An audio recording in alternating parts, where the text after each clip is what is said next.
సాయిసుధ.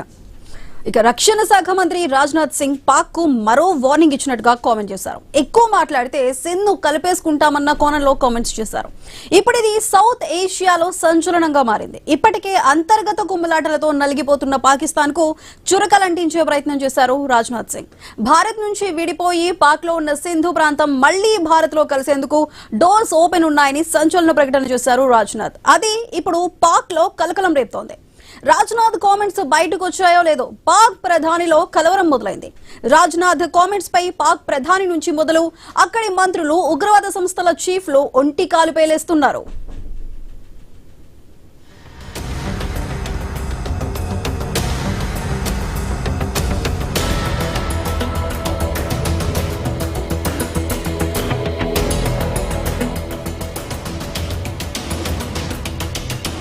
విభజనకు ముందు 1947 వరకు సింధు ప్రాంతం భారత్ లోనే ఉండేది. విభజనలో సింధు పాకిస్తాన్ లో కలిసిపోయింది. అయినా ఇప్పటికీ కూడా మన పాఠ్యాంశాల్లో సింధు నాగరికత గురించి చదువుకుంటూనే ఉన్నాం. అలాంటిది సింధు నాగరికతతో ఇండియన్స్ కు విడదీయలేని అనుబంధం ఉందన్న కోణంలో రాజ్నాథ్ వ్యాఖ్యలు చేశారు. అక్కడ ఉంటున్న ప్రజల ఆత్మ అంతా భారత్ లోనే ఉందన్నట్టుగా రక్షణ మంత్రి మాట్లాడారు.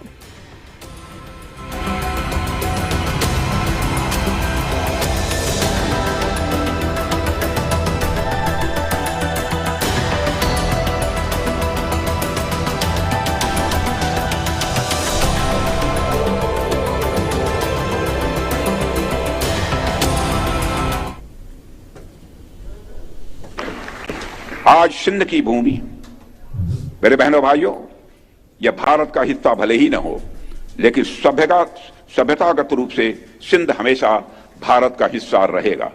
और जहां तक जमीन की बात है तो बॉर्डर्स तो बदल सकते हैं, क्या पता कल को सिंध भारत में फिर से वापस आ जाए। आज सिंध की అయితే రాజ్నాథ్ సింగ్ చేసిన వ్యాఖ్యలు పాకిస్తాన్ కి సంబంధించి కొంత వణుకు పుట్టించే వ్యాఖ్యలే ఇవి. ఎందుకంటే అయితే ఈ కామెంట్స్ తో షాక్ గురైన పాకిస్తాన్ భారత్ పై ఏడుపులు మొదలుపెట్టింది. తమ సార్వభౌమత్వంపై దాడి చేస్తుందన్న పాక్ హిందూవాదం విస్తరణకు ప్రయత్నిస్తుందని ఆరోపిస్తోంది.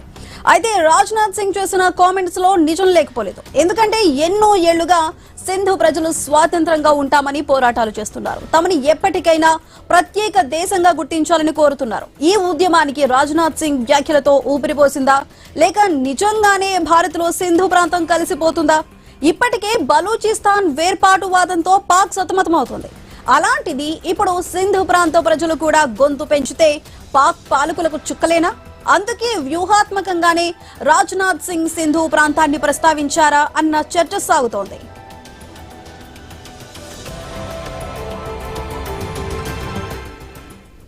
అయితే రాజ్నాథ్ సింగ్ చేసిన వ్యాఖ్యలకి సంబంధించి మనతో డిస్కస్ చేయడానికి ఈ రోజు మనతో పాటు ఉన్నారు రిటైర్డ్ ఆర్మీ కల్నల్ వివి రావు గారు, అదేవిధంగా విశ్లేషకులు మన్నింగ్ కోటేశ్వరరావు గారు. నమస్కారం కోటేశ్వరరావు గారు. కోటేశ్వరరావు గారు, మనం ముఖ్యంగా చూసుకుంటే ఇప్పుడు రాజ్నాథ్ సింగ్ చేసిన వ్యాఖ్యలు అంటే సింధు ప్రాంతాన్ని మన దేశంతో కలిపేసుకుంటామన్న కోణంలో మాట్లాడారు. దీన్ని అసలు ఏ విధంగా చూడొచ్చు అంటారు? మన కాశ్మీరు, పంజాబ్ వ్యవహారాల్లో విదేశీ శక్తులు, ముఖ్యంగా పాకిస్తాన్ లేదా ఇతరులు జోక్యం చేసుకొని దాని గురించి మాట్లాడినప్పుడు మనం అభ్యంతరం తెలిపాం. ఇప్పుడు పాకిస్తాన్కి చెందినటువంటి సింధు ప్రాంతం గురించి మన రక్షణ మంత్రి రాజ్నాథ్ సింగ్ గారు ఆ విధంగా చెప్పినా లేదా మీడియా వర్ణించినా కానీ అది మరి పాకిస్తాన్ అంతర్గత వ్యవహారాల్లో జోక్యం చేసుకోవడం ఎందుకు వస్తుందా, లేకపోతే ఏమిటి?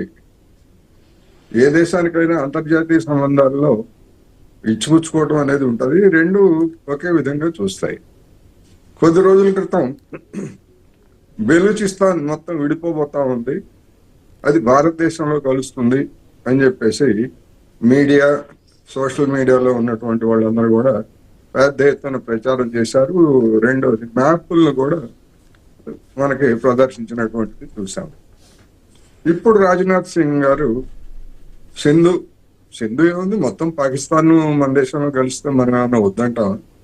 పాకిస్తాన్ కలిసినా భారతదేశం కలిసినా, ఎందుకంటే అఖండ భారత్ అని కదా వీళ్ళు చెప్పేది. అఖండ భారత్ లో ఎవరైనా కలవచ్చు. బర్మా కలవచ్చు, శ్రీలంక కలవచ్చు, పాకిస్తాన్ కలవచ్చు, ఆఫ్ఘనిస్తాన్, బంగ్లాదేశ్ ఇవన్నీ కూడా కలవచ్చు కదా.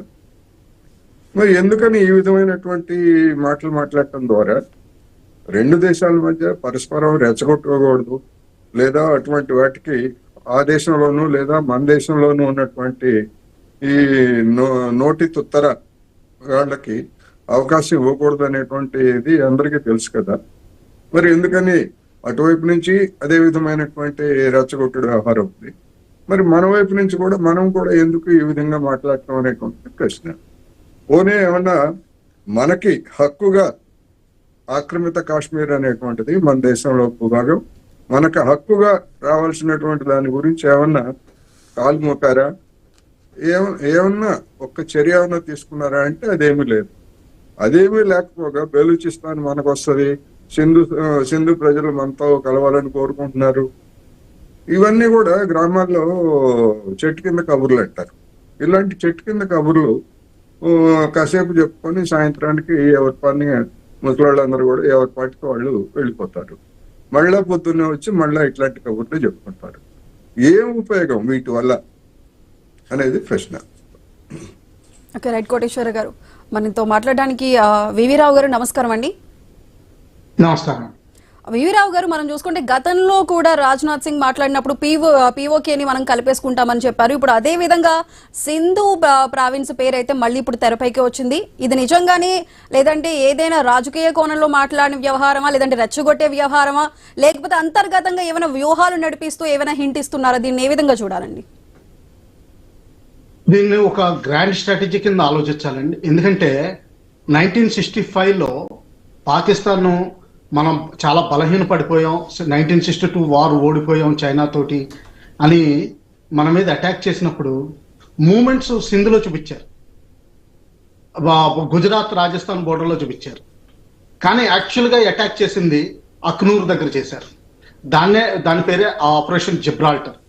ఆ టైంలో ప్రధానమంత్రి లాల్ బహదూర్ శాస్త్రి గారు ప్లేట్ ఎలా తిప్పారంటే, మనం లాహోర్ని పట్టుకోవడానికి వెళ్ళాం, లాహోర్ దక్షిణం నుంచి అటాక్ చేయడం మొదలుపెట్టాం, సగం దూరం వెళ్ళిపోయాం. అందువల్ల వాళ్ళు సంధికి దిగి రావాల్సి వచ్చింది. నేను ఆ విధంగా ఆలోచిస్తున్నాను. కాకపోతే ఏంటంటే సింధు ప్రాంతం పాకిస్తాన్లో ఎప్పుడు కలవదు, ఫుల్ ఫ్లెడ్జ్డ్ ఇంటిగ్రేషన్ అవ్వలేదు. ఎందుకంటే 6 కారణాలు చెప్తాను. ఫస్ట్ థింగ్, హైదరాబాద్ కరాచీకి తూర్పునున్న ప్రాంతం చాచురో ఈ ఏరియా అంతా హిందువులు ఎక్కువ. ఇప్పుడు కూడా చాలా మంది అణిచివేయబడ్డారు. దాదాపు 15-16% ఉన్న పాపులేషన్ ప్రస్తుతానికి 2% దిగిపోయింది. చాలా మంది మన ఇండియాకి పారిపోయి వచ్చారు. వాళ్ళందరికీ కొంతమందికి 20-30 ఏళ్ల తర్వాత పౌరసత్వం మొన్న ఈ మధ్యన ఇవ్వడం జరిగింది. వాళ్ళు ఇంకా చాలా మంది కాందిశీకులు అలాగే ఉండిపోయారు. ఇప్పుడు అవకాశం ఇస్తే కనీసం 1,00,000 మంది పైగా ఇండియాకు వచ్చే అవకాశం ఉంది. రెండో కారణం, కరాచీ పాకిస్తాన్కి రాజధానిగా ఉండేది మిడ్ 1965 వరకు. మిడ్ 1965లోనే దాన్ని రావల్పిండి పక్కన ఇస్లామాబాద్ అని కొత్త సిటీ కట్టి అక్కడికి మార్చడం జరిగింది. ఇక్కడి నుంచి రాజధాని తీసుకెళ్లిపోయి పంజాబ్ ఏరియాలో పెట్టుకున్నారు. ఈ రోజున కూడా వాళ్ళ పొలిటికల్, మిలిటరీ, బ్యూరోక్రాటిక్, జ్యుడిషియరీ ఇవన్నీ కూడా complete Pakistan, Punjab area dominated. Sindhu వాళ్ళకి ఏమాత్రం అవకాశం ఇవ్వరు. కేవలం భుట్టో, బెనజీర్ భుట్టో కొంతవరకు వాళ్ళ ఓన్ స్వశక్తి మీద అయ్యారు ప్రైమ్ మినిస్టర్. కానీ మిగతా వాళ్ళని వాళ్ళ మీద డామినేషన్ మిగిలింది. ఇందులో భాగంగానే ఒక ఎగ్జాంపుల్ కూడా చెప్పుకోవచ్చు. మన హైదరాబాద్ నుంచి కాసిం రిజ్వీ ఎవరైతే రజాకార్ మూవ్మెంట్ స్టార్ట్ చేశారో పాకిస్తాన్లో హైదరాబాద్ ప్రాంతాన్ని తీసుకెళ్ళడానికి, ఆయన 1957-58లో జైల్లో ఉన్నప్పుడు భారత గవర్నమెంట్ తోటి ఒక అగ్రిమెంట్కి వచ్చి పాకిస్తాన్ సింధు వెళ్ళిపోయారు మొత్తం ఎక్స్టెండెడ్ ఫ్యామిలీ తోటి. మొత్తం అందరినీ తీవ్రంగా అణిచేశారు ఈ పాకిస్తాన్ పంజాబీస్ అంట. అది ఎంతవరకు అణిచేశారంటే వాళ్ళ చుట్టాల్లో ఒక్క కూతురు తప్పితే గానీ ఇంకెవరూ మిగలలేదు. మిగతా వాళ్ళంతా నార్వే, స్వీడన్, వెస్టర్న్ యూరోప్ వెళ్ళిపోయి అక్కడ స్థిరపడిపోయారు. కేవలం ఒక డాటర్ మాత్రం ఎంక్యూఎం పార్టీ మీద కరాచీలో ఎన్నికైతే ఆవిడ్ని డిస్క్వాలిఫై చేశారు సెనెట్ నుంచి. ఎందుకంటే ఆవిడకి ఎన్నిక అయిపోయిన తర్వాత ఆవిడకి పౌరసత్వం లేదని ప్రూవ్ చేసి ఆవిడని డిస్క్వాలిఫై చేశారు. ఇంత డిస్క్రిమినేట్ చేస్తారు. అలాగే ఎంక్యూఎం అన్న పార్టీ ఎవరైతే మొహాజిర్స్ అంటారు మన ఇండియా నుంచి వెళ్ళిన ముస్లిమ్స్ని, ఆ మొహాజిర్స్ని ఎక్కడ పార్టిసిపేషన్ లేకుండా చేస్తున్నారు. వన్ నాట్ ఎగ్జాంపుల్ ఉండొచ్చు ముషరఫ్ లాంటి వాళ్ళు, కానీ మిగతా వాళ్ళంతా తీవ్రంగా అణిచివేయబడ్డారు. అందువల్ల ఏమైందంటే దాదాపు 2 డికేట్స్ నడిచిందండి ఎంక్యూఎం మూవ్మెంట్. లండన్లో హెడ్ క్వార్టర్స్ పెట్టుకుని అట్లఫ్ అనే ఆయన చాలా సీరియస్గా ఫైట్ చేశాడు. ఇప్పుడు ఆయన కరాచీ వెనక్కి వచ్చారు అనుకోండి, కానీ ఈ మొహాజిర్ మూవ్మెంట్ ఇంకా చాలా యాక్టివ్గానే ఉంది. ఇంకా మూడో ప్రాంతానికి వస్తే మన ఇండియా పేరు అసలే చూస్తే చారిత్రకంగా సింధు నది మీద వచ్చింది. ఆ సింధు నది కరప్షన్ అయ్యి ఇండియా అయింది. అంటే ఏంటంటే సింధు ప్రాంతం యాక్చువల్గా ఇండియా కింద లెక్క, అలాగే హిందుస్థాన్ అన్నా కానీ సింధు ప్రాంతం కింద లెక్క. సో మనకి ఎమోషనల్ బాండింగ్ చాలా ఉంది. ఇది 3 పాయింట్లు అయినాయి. ఇంకా 4, 5, 6 వస్తే ఈ రోజున కూడా కంప్లీట్ పాకిస్తాన్ అడ్మినిస్ట్రేషన్ మొత్తం పాకిస్తాన్ పంజాబీస్ చేతుల్లో ఉందండి, అంటే వెస్ట్ పాకిస్తాన్ చేతుల్లో ఉంది. దీనివల్ల సింధు ప్రాంత ప్రజలకి ఒరిగిందేది లేదు. డ్యామ్స్ కట్టారు సింధు నదిలో, అది మంగళ డ్యామ్ దగ్గర కట్టారు. అది పంజాబీ వాళ్ళకి ఇరిగేషన్ ఫెసిలిటీస్ వస్తున్నాయి, కానీ సౌత్ ఆఫ్ షుకూర్ బ్యారేజ్ ఏదైతే లాస్ట్ మెయిన్ బ్యారేజ్ ఉందో పంజాబ్లో, అక్కడి నుంచి ఎక్కడ వాటర్ సప్లై లేదు. మొన్న మధ్యన అంటే దాదాపు 60 ఏళ్ళు గడిచిన తర్వాత ఒక చిన్న కెనాల్ కట్టారు 14 కిలోమీటర్లు. దీనివల్ల నారా కెనాల్ అని కంప్లీట్ చోలిస్తాన్ డెజర్ట్ నుంచి సౌత్ హైదరాబాద్కి ఈస్ట్ ప్రాంతంలో ప్రవహించే సెలయర్ లేకపోతే నది అనుకోండి, ఆ నది అంతా మొత్తం ఎండిపోయింది. అంటే ఏంటంటే బేసికలీ సింధు నది జలాలు సింధు నదికి ఏమాత్రం ఉపయోగం లేకుండా చేశారు. ఇప్పుడు కూడా కెనాల్స్ ఏదో పేరుని ప్రతిపాదించారు తప్పితే కానీ యాక్చువల్గా కట్టలేదు.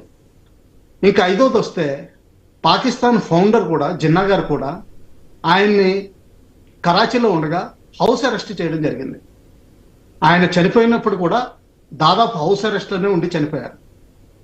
వాళ్ళ సంబంధీకులు ఎవరు, ఒక్క చెల్లెలు తప్పించి ఫతిమా గారు తప్పించి మిగతా వాళ్ళంతా ఇండియాలోనే సెటిల్ అయ్యారు. అది సింధు వాళ్ళు. తర్వాత అద్వానీ గారు కరాచీలో ఉన్నప్పుడు ప్రీ ఇండిపెండెన్స్ కరాచీలోనే ఆయన జర్నలిస్ట్గా చేశారు. ఇండియాకు వచ్చిన తర్వాత ఆయన ఒక పుస్తకం రాశారు. దానిలో కరాచీ ఈ ప్రాంత ప్రజలు ఎవరు పాకిస్తాన్లో వేర్పాటు వాదానికి ఎవరూ సహాయపడలేదు, ఇది ఖచ్చితంగా. ఇంకా విషయాలకు వస్తే ఈ రోజు డెవలప్మెంట్ అవుతున్న ఏరియా అంతా ఏదైతే చైనీస్ సీపెక్ కారిడార్ ద్వారా అయిందో, సింధు నది వచ్చేసరికి అదే సింధు ప్రాంతం వచ్చేసరికి బలూచిస్తాన్ డైవర్ట్ చేసి అక్కడ తీసుకెళ్లిపోయారు, డెవలప్మెంట్ తక్కువైనా కానీ. అది సింధు ప్రాంతం నుంచి కూడా గ్వాదర్ పోర్ట్కి లీడ్ తీసుకునే అవకాశం ఉంది. దానివల్ల కరాచీ పెరుగును, పస్నీ పోర్ట్ పెరుగును, అలాగే గ్వాదర్ పోర్ట్ పెరుగును. కానీ వాళ్ళు అలా చేయలేదు. కేవలం పాకిస్తాన్ పంజాబ్కే ఈ బలూచిస్తాన్లో సూయి గ్యాస్ ఫీల్డ్స్ ఏవైతే ఉన్నాయో కంప్లీట్ గ్యాస్ డైవర్షన్ ఇచ్చారు. రేట్లు ఆ గ్యాస్ పాకిస్తాన్ పంజాబ్లో తక్కువ రేట్ అమ్ముతుంది, బలూచిస్తాన్ వాళ్ళకి సప్లై తక్కువ, రేట్ ఎక్కువ. అలాగే సింధు ప్రాంతానికి కూడా రేట్లు ఎక్కువ ఉంటాయి. సో ఆ విధంగా ఎకనామికల్గా కానీ పొలిటికల్గా కానివ్వండి, జ్యుడిషియల్గా కానివ్వండి, ఆర్మీ కానివ్వండి, మొత్తం అంతా కాన్సన్ట్రేషన్ పాకిస్తాన్ పంజాబ్లోనే ఉంది. సో ఆ విధంగా సింధు అంటే ఇప్పుడు రాజ్నాథ్ గారు చేసిన స్టేట్మెంట్ యాక్చువల్గా ఇండియాలో కలుపుకుంటామని అనలేదు. ఆయన ఏమన్నారంటే సింధు ప్రాంత ప్రజలకి ఎప్పుడూ పాకిస్తాన్లో ఉండడం ఇష్టం లేదు, ఒకవేళ వాళ్ళు వేర్పాటు అవుతాం అనుకుంటే అది ఏ రోజైనా సరే ఇండియాలో రావడానికి మాకు సమ్మతమే అన్నట్టుగా అన్నారు. సో దానికి దీనికి చాలా తేడా ఉంది. సో రాజ్నాథ్ సింగ్ గారు చేసిన స్టేట్మెంటు భారతదేశం ఎప్పుడూ చేయాల్సింది, లేట్గా చేశారు, కానీ కొంచెం సందర్భం చూసుకుని స్ట్రాటజీ కింద చేసినట్టు అనిపిస్తుంది నాకు. ఎందుకంటే మన main aim first aim PoK, ఆ పిఓకే ఏరియాలో ఇంట్రెస్ట్ చూపించకుండా ఈ కరాచీ ఏరియాలో ఇంట్రెస్ట్ చూపించి ఇంకా 90 కిలోమీటర్స్ డీలియనేషన్ అవ్వలేదు. సర్క్రిక్లో వాళ్ళు మధ్య ప్రాంతం చెప్తున్నారు, లేకపోతే దాని తూర్పు ప్రాంతం చెప్తున్నారు, మనం పశ్చిమ ప్రాంతం చెప్తున్నాం. దానివల్ల ఆల్రెడీ ఎక్సర్సైజెస్ నడుస్తున్నాయి. సో ఆ ఇంటెన్షన్ మనకి క్లియర్గానే ఉంది. పాకిస్తాన్ కూడా ఏం చేస్తుందంటే ఈ ఏరియాను మొత్తం విదేశాలకు అమ్మేయాలని చూస్తుంది. 1000 స్క్వేర్ కిలోమీటర్స్ టర్కీకి అప్పగిచ్చేసింది, ఎక్స్పోర్ట్ ఇంపోర్ట్ జోన్ తయారు చేసుకున్నాను. అలాగే Pakistan gas oil exploration company తోటి టర్కీ ఈక్వలెంట్ కంపెనీ తోటి అగ్రిమెంట్ కుదిర్చి ఈ సింధు ప్రాంతంలో కంప్లీట్ ఆయిల్ ఎక్స్ప్లోరేషన్ చేసుకోమని చెప్పేసింది. అలాగే సముద్రంలో కూడా ఎక్స్ప్లోరేషన్ చేసుకోవడానికి వాళ్ళకే హక్కులు ఇచ్చింది. పసిఫి పోర్ట్ కి అమెరికాకు హక్కులు ఇవ్వడానికి తయారుగా ఉంది. రేర్ ఎర్త్ మినరల్స్ ఏవైతే బలూచిస్తాన్లో మైనింగ్ అవుతాయో ఆ మైనింగ్ అంతా పసిఫి పోర్ట్ ద్వారా అమెరికాకి ఎక్స్పోర్ట్ చేయాలని చెప్పి ప్రయత్నిస్తుంది. సో ఆ విధంగా ఏంటంటే పాకిస్తాన్, పంజాబ్ మాత్రం మొత్తం సింధు ప్రాంతాన్ని, బలూచిస్తాన్ ప్రాంతాన్ని పాకిస్తాన్ పంజాబ్ ఏరియా డెవలప్మెంట్ చేసుకోవడానికి వాడుతుంది తప్పితే కానీ లోకల్స్కి ఎవరికి దీని బెనిఫిట్స్ లేకుండా చేసింది. అందువల్ల నన్ను అడిగితే నిజంగా ఎంక్యూఎం పార్టీ కానీ పాకిస్తాన్ పీపుల్స్ పార్టీ కానీ ఎవరైతే బెనజీర్ భుట్టో సన్ వీళ్ళంతా ఉన్నారో వీళ్ళు వేర్పాటువాదానికి తయారైతే అది మనం సపోర్ట్ చేయాల్సిన అవసరం ఉంది. చెప్పండి. ఓకే కోటేశ్వర గారు, మనం చూసుకున్నట్లయితే ఇప్పటికే పాకిస్తాన్ లో ఉన్న సింధు ప్రజలు మేము సెపరేట్ అవుతాం, మాకు సెపరేట్ దేశం కావాలంటే అక్కడ పోరాటాలు చేస్తున్నారు. అలాంటప్పుడు ఇప్పుడు వస్తున్న ఈ వ్యాఖ్యలు అంటే ఒకవేళ మన భారతదేశంతో కలిస్తే మేము సమతంగా ఉన్నామని చెప్పడం కానీ లేదంటే కలుస్తుంది అని చెప్పడం కానీ ఈ వ్యాఖ్యల్ని వాళ్ళు ఎలా తీసుకుంటారంటారు? ఇది ఎంతవరకు సాధ్యమయ్యే అవకాశాలు ఉంటాయంటారు? అసలు పాకిస్తాన్ లో సింధు ప్రాంతానికి లేదా మిగతా ప్రాంతాలకి అభివృద్ధి విషయంలో కావచ్చు, సహజ వనరుల విషయంలో కావచ్చు కొన్ని తేడాలు ఉన్నమాట వాస్తవం. దాన్ని ఎవరు కాదట్లేదు. అలా అనుకున్నట్లయితే మరి మన దేశంలో కూడా అవే ఉన్నాయి కదా. ఇప్పుడు మన భారత ప్రధానమంత్రి పేరుకు భారత ప్రధానమంత్రి తప్ప గుజరాత్ కి ప్రధానమంత్రి అనేటువంటి విమర్శలు ఇక్కడ మనం కూడా చేసుకుంటున్నాం కదా. ఏ విదేశీ పరిశ్రమలు ఇచ్చినా లేకపోతే ఏ ముఖ్యమైనటువంటి పరిశ్రమలు ఇచ్చినా కానీ గుజరాత్ కి తరలిస్తున్నారు అనేటువంటి విమర్శలు ఇక్కడ కూడా ఎదుర్కొంటున్నారు కదా. అవునండి. పోనీ అన్ని రాష్ట్రాలు సమతుల్యమైనటువంటి అభివృద్ధిని ఏమన్నా సాధించలేదు కదా. అందుకని అంతర్గతంగా ఉండేటువంటి సమస్యలు పాకిస్తాన్ లో ఉంటాయి, లేకపోతే టర్కీలో ఉంటాయి, భారతదేశంలో ఉంటాయి, బంగ్లాదేశ్ లో కూడా ఉంటాయి.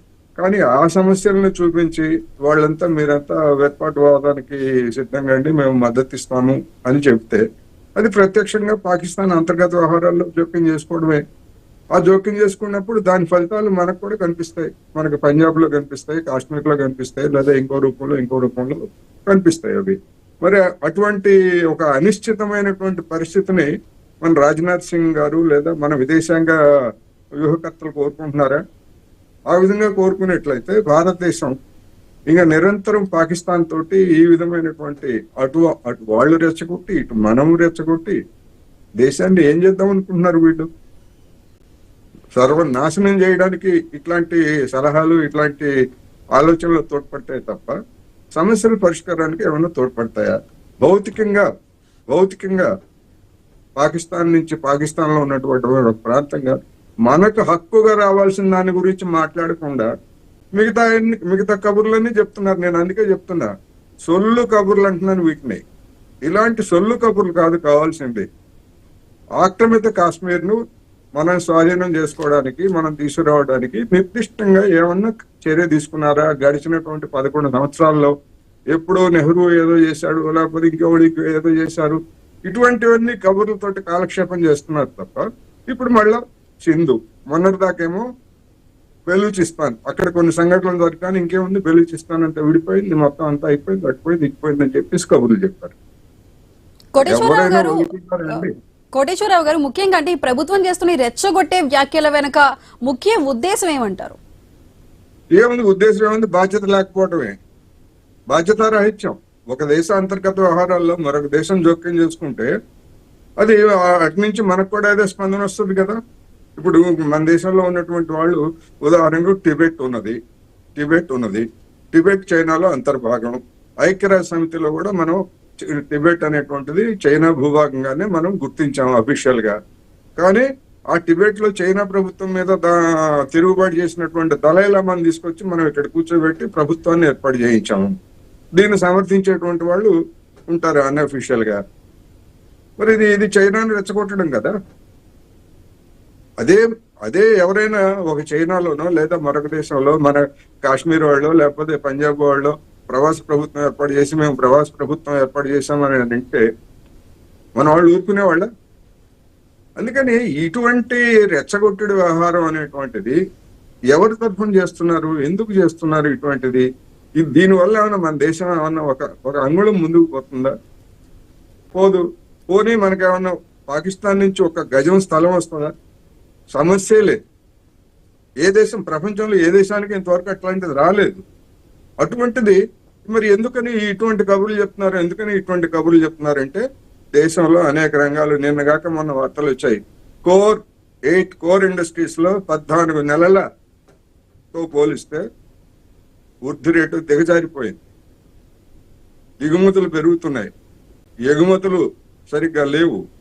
మొత్తం అనేకమైనటువంటి సమస్యలు చుట్టుముడతా ఉంటే వాటన్నింటినీ వదిలేసి సింధు వాళ్ళు వస్తే మేము కలుపుకుంటాం, పంజాబ్ వాళ్ళు వస్తే మేము కలుపుకుంటాం, ఏం మాట్లాడి ఇవి? ఎందుకు అవసరం ఏముంది? నిజంగా వస్తారా? ఇవన్నీ నేను చెప్తుంది అదే, ఇవన్నీ కూడా పనికిమాలినటువంటి మాటలు అనేదే నా అభిప్రాయం. రాజ్నాథ్ సింగ్ గారు మరి మా దేశానికి రక్షణ మంత్రి, ఇటువంటి దాని వల్ల ఏం సాధిద్దామని చెప్పండి? నా అభిప్రాయం అయితే ఏమి సాధించేది ఏమి లేకపోగా మనం కొన్ని కొత్త సమస్యలని మనం కూడా తొలగెత్తుకుంటున్నాం అనేది నా అభిప్రాయం. ఓకే, వివి రావు గారు, ఓ పక్కన మనం చూసుకుంటే సింధు ప్రజలు అక్కడ పాకిస్తాన్ లో పోరాటం చేయడానికి ఇటీవల కాలంలో సింధు ప్రావిన్స్ లోని భూగర్భ గృహాలు గాని, అదేవిధంగా సొరంగాలు గాని తవ్వుతున్నారు. దీనివల్ల అక్కడ ఏమైనా అణ్వాయుధాలు నిక్షిప్తం చేస్తున్నారో లేదంటే ఏం చేస్తున్నారు ఇది తెలియట్లేదు, రేడియేషన్ పెరిగిపోతుంది, వీటి వల్లే ముఖ్యంగా సింధు ప్రజలు రోడ్ల మీదకి వస్తున్నారు, పోరాటాలు చేస్తున్నారంటూ అనే ఒక వాదన కూడా వినిపిస్తుంది. నిజంగానే ఒకవేళ అదే కనుక అయితే అసలు పాకిస్తాన్ సింధు ప్రజల్ని కంట్రోల్ చేయగలుగుతుందంటారా? అదే పాకిస్తాన్ ఎంతవరకు కంట్రోల్ చేస్తుందన్నది కొంచెం డౌట్ఫుల్ అండి. ఎందుకంటే ఎంక్యూఎం మూవ్మెంట్ ఒకప్పుడు 80-90ల్లో 70s 80sలో చాలా ఉధృతంగా ఉండేది. అది ఇప్పుడు దాదాపు తగ్గిపోయింది. అది రివైవ్ అవుతుందో లేదో మనం ఆలోచించాల్సిన అవసరం. కానీ ప్రస్తుతం ఈ స్టేట్మెంట్ నేను ఇది గ్రాండ్ స్ట్రాటజీలో పార్ట్ అనుకుంటాను. ఇది కౌంటర్ వేలింగ్ స్ట్రాటజీ అంటారు. ఇందాక ఎగ్జాంపుల్ ఇచ్చినట్టు పాకిస్తాన్ 1965లో యాక్షన్ ముందర సింధు ప్రాంతంలో చూపించి యాక్చువల్ యాక్షన్ అఖ్నూర్ పూంచ్ రజౌరి ఏరియాలో చేసింది. అప్పుడు జనరల్ యాహ్యా ఖాన్ ఇండియా మీద అటాక్ చేశారు. ఆయన నిజంగా దాదాపు యాక్చువల్గా సక్సెస్ఫుల్ అయిపోయారు. లాస్ట్ మినిట్లో మనకి కొంచెం దైవబలమో లేకపోతే మన రిజల్యూట్నెస్, మన ప్రధానమంత్రి అప్పట్లో తీసుకున్న డేరింగ్ డెసిషన్ హాజీపీర్ పాస్ని పట్టుకోవడం, లాహోర్ని పట్టుకోవడానికి ప్రయత్నం చేయడం, వాళ్ళని విత్డ్రా చేయించాల్సిన అవసరం వచ్చింది. ఇప్పుడు ఏమవుతుందంటే పాకిస్తాన్ 10 కోర్ మెయిన్గా జమ్మూ కాశ్మీర్ భూభాగం చూస్తుంది. ఇప్పుడు ఫోర్సెస్ అన్ని దానికి రిజర్వ్స్ క్వెట్టాలో క్వెట్టా అండ్ పెషావర్లో స్ట్రైక్ కోర్స్ ఏవైతే ఉన్నాయో నార్త్ ఆఫ్ లాహోర్ అండ్ కొంచెం వరకు సౌత్ ఆఫ్ లాహోర్ ఫోకస్ అవుతాయి. ఒకవేళ ఈ సింధు ప్రాంతం ఇటువంటి మెన్షన్ రాగానే, నేవీ ఈసారి ప్రయారిటీ తీసుకుంటుంది అన్న మెన్షన్ రాగానే ఏమవుతుంది, ఆ క్వెట్టాలో ఉన్న ఫోర్స్ ఇటు సౌత్కి డైవర్ట్ అవుతుంది. ఆ డైవర్షన్ రావడం వల్ల మనకి నార్త్లో ఈజీ అవుతుంది. దీన్నే కౌంటర్ వేలింగ్ స్ట్రాటజీ అంటారు. అంటే ఇది గ్రాండ్ స్ట్రాటజీలో పార్ట్, కానీ ఇది ఆర్మీలో ఒక స్ట్రాటజీ కింద వాడతారు. అంటే ఒక చోట యాక్షన్ చూపిస్తా, యాక్షన్ చేసేది వేరే చోట చేస్తారు. నేను ప్రస్తుతానికి అనుకునేది ఇంకా సింధు వేర్పాటు అయ్యేంత సందర్భం రాలేదు. కానీ దాన్ని మనం మెన్షన్ చేయడం వల్ల పాకిస్తాన్లో డివిజన్ ఆఫ్ డెసిషన్ చేసి ఇండెసిషన్కి లోన్ చేసి క్వెట్టా నుంచి ఫోర్స్ సౌత్ ఆఫ్ కరాచీ పంపించాలా లేకపోతే సింధు పంపించాలన్న డైలమా సృష్టించి మనం వేరే యాక్షన్ తీసుకునే అవకాశాలు చాలా ఉన్నాయి. ఎందుకంటే ఎస్పెషల్లీ మొన్న ఢిల్లీ అటాక్ జరిగిన తర్వాత తప్పనిసరిగా ఏదో ఒకటి జరుగుతుంది. ఈ రోజు కాకపోతే ఒకవేళ ఇండియా సైలెంట్గా ఉన్నా కానీ పాకిస్తాన్ వాళ్ళు టెంప్ట్ అయ్యి ఇంకోటి ఏదో చేస్తారు. ఆ చేసినప్పుడైనా సరే యాక్షన్ తప్పదు. Plus public pressure, opposition pressure పెరుగుతుంది. సో నేను అనుకుంటున్నది ఏంటంటే, నా అభిప్రాయంలో రాజ్నాథ్ సింగ్ గారు చేసిన స్టేట్మెంట్ ఇటువంటి కౌంటర్ వేలింగ్ స్ట్రాటజీకి వీలుగా చేశారు. కానీ యాక్షన్ మాత్రం వేరే చోట ఉంది. బహుశా పాకిస్తాన్ కూడా ఆ విధంగా ఆలోచిస్తుంది. ఎందుకంటే సాయల్కోట్ ఏరియాలో వాళ్ళు 2 బ్రిగేడ్లు రిజర్వ్ ఆల్రెడీ మెయింటైన్ చేస్తున్నారు. అలాగే టాక్టికల్ న్యూక్లియర్ వెపన్స్ కూడా ఆ ఏరియాకి మూవ్ చేసినట్టు అనుమానం రిపోర్ట్స్ వస్తున్నాయి. సో ఇది కౌంటర్ వేలింగ్ స్ట్రాటజీ అనుకుంటున్నాను. చెప్పండి. ఓకే రావు గారు, థ్యాంక్ యూ సో మచ్ అండి. ఓకే కోటేశ్వరరావు గారు, థ్యాంక్ యూ అండి. సో ఇప్పటి వరకు అయితే రాజ్నాథ్ చేసిన వ్యాఖ్యలు ఇటు మన భారతదేశంలో అదేవిధంగా పాకిస్తాన్లో కూడా ప్రకంపనలు సృష్టించాయని చెప్పాలి. ఇంకా రాబోయే కాలంలో ఏ విధంగా ఉండబోతుందని చూడాలి. ఇది వాళ్ళ question hour. Keep watching I news. మీతోనే మీ వెంటే.